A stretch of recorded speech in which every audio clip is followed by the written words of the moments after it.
Dans ce rappel, nous allons revoir la résolution d'une équation lorsqu'il y a un exposant 2.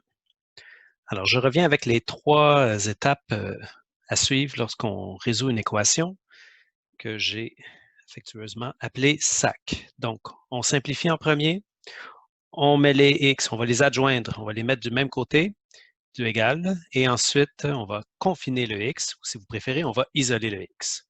Alors, voici les deux cas.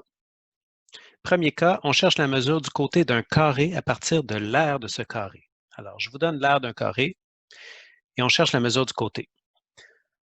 La technique, le truc, c'est toujours de partir avec la formule. Alors, l'aire d'un carré, c'est côté à la 2. Ensuite, je fais ma substitution avec les valeurs que j'ai.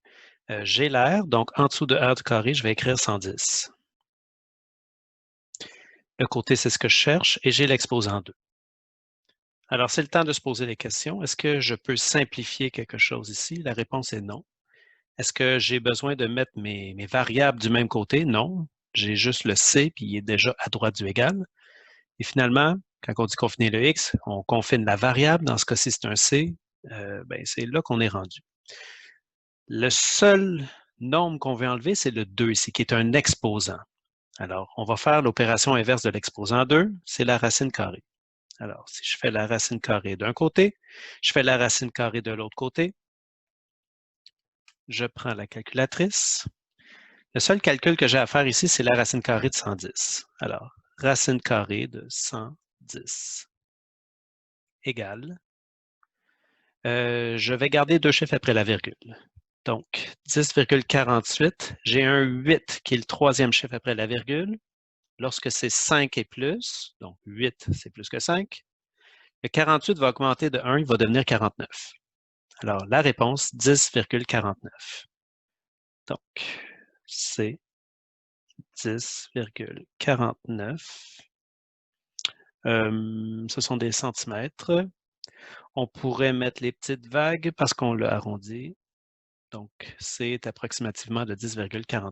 Deuxième exemple, deuxième cas, on va le retrouver lorsqu'on cherche la mesure du rayon d'un disque à partir de l'aire de ce disque. Alors, même principe, j'écris ma formule. Donc, l'aire du disque est égale à pi R2. Je substitue, l'aire du disque je l'ai, c'est 30. Puis, on réécrit juste le symbole. Et le rayon, c'est ce qu'on va chercher. J'ai un petit fois ici, je ne suis pas obligé de l'écrire, mais il est là pareil. Alors, je me repose les mêmes questions. SAC. Pour le S, est-ce que je peux simplifier? Non, je ne peux pas simplifier ça, je ne peux pas simplifier ça. Est-ce que j'ai besoin de mettre les variables du même côté du égal? La réponse est non. Est-ce que je suis rendu à isoler mon R, à le confiner? Alors, c'est ce qu'on va faire. On va séparer, on va enlever le pi, on va enlever le 2. Lorsque je confine une variable, je suis PEMDAS à l'envers, ce qui veut dire que je vais me débarrasser de la multiplication avant de me débarrasser de l'exposant, parce que j'y vais dans l'autre sens. Alors, la multiplication par pi, je vais m'en débarrasser avant de me débarrasser de l'exposant 2. Pour me débarrasser de la multiplication, je divise. Et ce que je fais d'un bord, je le fais de l'autre. On prend la calculatrice. 30 divisé par pi, ce qui donne 9,54 avec un 9. Donc, c'est plus que 5. Alors, 54 devient 55. 9,55 que je peux écrire. Mais je vous donne un petit truc. On va garder le nombre dans la calculatrice. Il me reste le rayon à la 2 parce que les pi se sont annulés.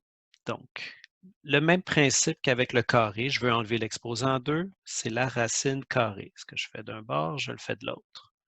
Alors, je garde des chiffres dans ma calculatrice. Je n'ai pas besoin d'écrire 9,55. On va garder tous ces chiffres-là. On va faire directement la racine carrée de ça. Alors, le petit truc, ça dépend des calculatrices. Je fais la racine carrée de Answer. C'est mon bouton ici. Donc, ça fait la racine carrée de ma réponse qui est ici. Et voici la réponse finale, 3,09. J'ai un 0 qui vient après, donc c'est plus petit que 5. Alors 0,9 va rester 0,9. Réponse 3,09. C'est mon rayon. Ce sont, dans ce cas-ci, des mètres. Voilà.